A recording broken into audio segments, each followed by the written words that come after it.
Hey, I'm Danny Nee. I'm the executive director for Community Investment Corporation. We're a nonprofit here in Tucson.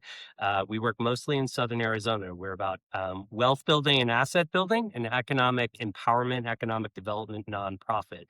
And so, what we believe fundamentally is that the economy can be really powerful for a lot of people, but too many people are left out of the opportunities that the economy has.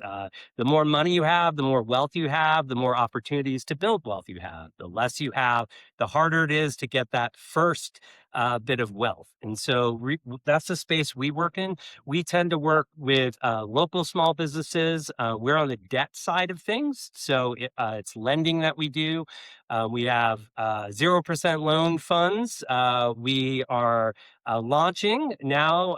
It's sort of a relaunch of Kiva. If you don't know what that is, it's crowd-funded lending that individuals like you can lend to a small business here in town for as little as $25. You get it back, it recycles, you can lend it out to somebody else, kiva.org, and you can look on our website. But what we're trying to do is really work to make sure that that collateral and credit are not in the way of people being able to get loans or get money for their businesses. Collateral is a measure of existing wealth. And so a lot of people don't have that. Credit is very backwards looking. It can be, again, over time, you may have had trouble, but it doesn't mean you're having trouble right now. And so we sort of de-emphasize those in the work that we do. Awesome. Hi, all. I'm Kristin Priscella, although most people know me as KP. It's an old volleyball nickname that's followed me through my work. I have the pleasure of being the executive director of State 48 Foundation. We are a 501c3 nonprofit that was birthed out of the State 48 retail brand.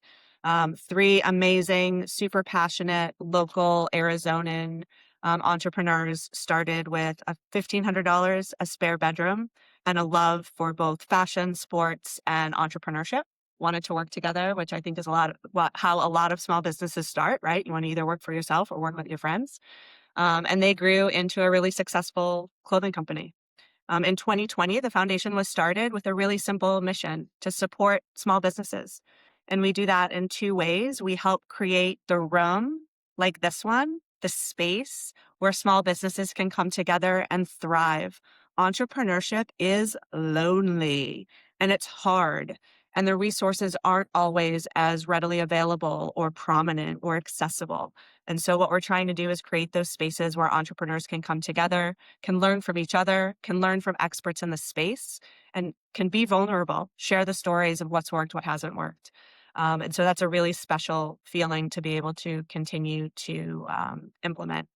And then the other thing that we do is we provide grants, access to unrestricted capital for small businesses. And so each year we grant about $50,000. Last year we granted $50,000 to 8 small businesses. Those grants run from $2,500 to $10,000. There's no restriction on what you can spend that money on, no restriction to what type of business you are. And so, again, we're looking to do what a lot of us up here are looking to do, which is expand access, ready access to capital, easy for access to capital. My background, I spent 20 years in the nonprofit space. And so I come from that mission side, that grant writing side. If I don't have to write another large grant in my life, I'll be really happy. The grant writing side. So happy to share any knowledge that I can with you all. And I feel like I had one other thing to say. I'll think of it. It'll come to me. Thanks for letting us be here with me today. That's really hard to go after that. Hi, I'm Aly Sachs. I'm the co-founder of the Jane Project, and I'm also the vice president of entrepreneurship and business development for Local First Arizona. So Local First was founded 23 years ago by a woman named Kimber Lanning when she looked around and saw that there was almost no support for local businesses in Arizona, and also that local businesses are the backbone of the economy. They create jobs, they put money back into the community, they create vibrancy, and it's really, really important that our state and the people in it support those local businesses. And she got to work creating Local First. Here we are 23 years later. We have countless programs that support entrepreneurs from every walk of life. entrepreneurs in Native communities and rural communities, Southern Arizona, Northern Arizona, Black entrepreneurs, Spanish-speaking entrepreneurs, and everything in between. We are one of the largest economic developers in the state. We partner with governments, with other nonprofits, and with corporations to bring localized economic development into every corner of Arizona. So really exciting work. My background is not in economic development, though. My background is in venture development, which is economic development's naughty little sister. So my world, I've been working on that one. My world has been focused on helping startups launch and grow and eventually get acquired. And I've been working with universities and nonprofits and other economic development orgs to bring groups of startups and entrepreneurs together and help them get off the ground, essentially. And in the last 2 years, I realized I really wanted to steer that purely towards mission-driven work. And surprise, there's a whole world of entrepreneurship out there beyond tech and that kind of innovation. And those entrepreneurs need the exact same kind of resources and guidance and mentorship and support. And so I'm very excited to be doing this work now with Local First. My lane is kind of all over the maps, but today I'm going to be talking about equity financing, which is investor capital, which isn't just venture capital. It's also angel investor capital, crowdfunding investor capital, friends and family, micro investor capital. So investment spans a really wide gamut. It isn't just $5 million checks from venture capital firms. It could be $5,000 checks from really close ally or a family member to help start your company. It's a really interesting form of capital. I'm fascinated by it. I study it. I teach it at ASU, and I'm really excited to talk to you about it today. So yeah, you were nervous to I was question really. me. We have such a great group here. You guys are going to learn so much. So, just to summarize the lanes of capital here, we've got Danny representing community lending and the lending space. We have KP here representing the grant space, and we have Aly here representing equity financing. So, panelists, could you each provide the indicators that you see in entrepreneurs and in businesses that make you feel like your lane of capital is right for them? And maybe even what indicates it shouldn't be a step that they take, because that's as important. Well, I can go first. So, debt is something where you need to start paying it back right away. And so it is something that you generally need to be making revenue already. And that is different than equity investments and those things. So it's a business that is in existence. Most banks will tell you that you need 2 years of financials. Again, we're trying to help with access. So we do 6 months of financials to really come and be able to do that. Kiva allows you to do more startups. It's something that we're going to add, but it's really about, do you have some revenue coming in, even if it's not a whole lot? We tend to lend, we mostly do micro lending, $25,000 and below. We go up to $100,000 in terms of our lending.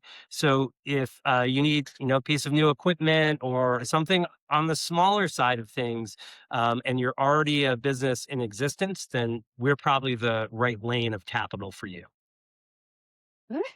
So in terms of the grant space, State 48 Foundation, our grants, again, are between $2,500 and $10,000. They're for businesses who have been in existence at least 1 year and under $1 million in revenue. So similarly, just starting out, have a great proof of concept, have the ability to be potentially successful, but are needing a little infusion of unrestricted capital to take that next step. Danny said something earlier, so I'm gonna give him credit for this. The grant seeking, yes, good job. Grants should not be a business strategy. Grants are not reliable. They're very difficult. They come and go. They're not usually you're not winning multiple grants year after year.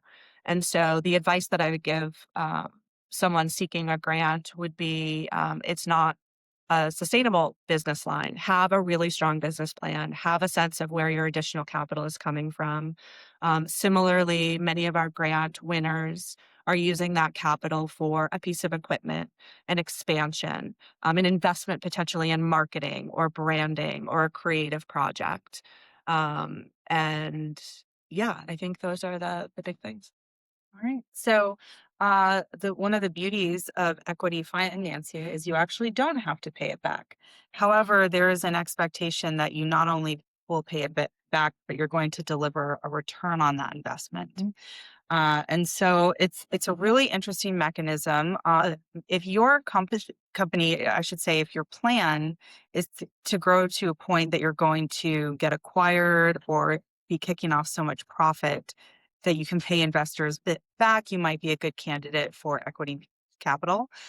If your plan is, I don't know yet, or this is a family business, or I want to grow slow and be the only owner, and I don't really know what the future holds. I'm investor capital probably isn't for you. By the way, that's a good thing. My favorite form of financing is customer revenue. Bootstrap all day long until you can't anymore, or you get a grant to buy that specific piece of equipment, or you need a small business loan to boost you a little bit further. Investor capital is a tool to help you get to massive growth. So if you're like, oh my gosh, this is going to be a $100 million idea. It might just be in Arizona. It might be global, but we're going to need a lot of fuel to get there. That's where investor capital comes in.